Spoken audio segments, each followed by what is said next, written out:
ये मुद्दा युवाओं और छात्र नौजवानों का है। तो आपने इनको बुलवा दिया क्या समझौता कर लिया आपने क्या?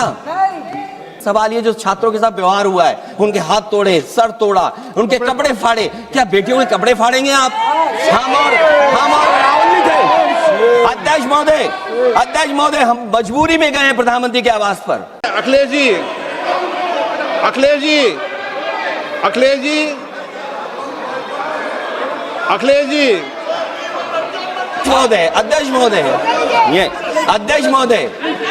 अध्यक्ष महोदय आपको नहीं बोलने दे रहे। अध्यक्ष महोदय, अखिलेश जी आपको नहीं बोलने दे रहे। ये मुद्दा कांग्रेस, समाजवादी पार्टी, बीजेपी का नहीं है। ये मुद्दा युवाओं और छात्र नौजवानों का है। तो आपने इनको बुलवा दिया क्या समझौता कर लिया आपने क्या?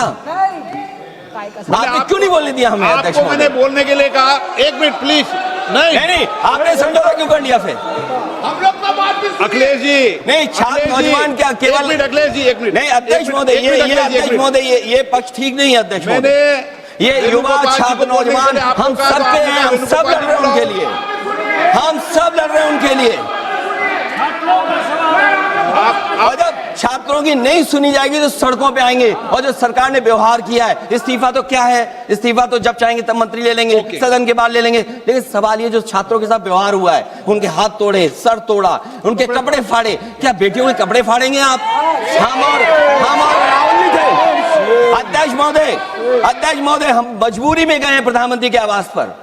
अगर आप सुन लेते हैं यहाँ पर तो हम नहीं जाते। क्या प्रधानमंत्री स्टेटमेंट नहीं दे सकते हैं? युवाओं के लिए आप बाहर बोल सकते हैं, सदन में क्यों नहीं बोल सकते हैं आप? माननीय सदस्यगण, सभी लोगों के मत आ गए हैं।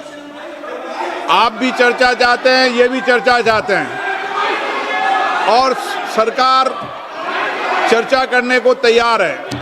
आप आइए, कब चर्चा करनी है, कितनी देर चर्चा करनी है, सरकार चर्चा को तैयार है। आप आइए चर्चा करने को।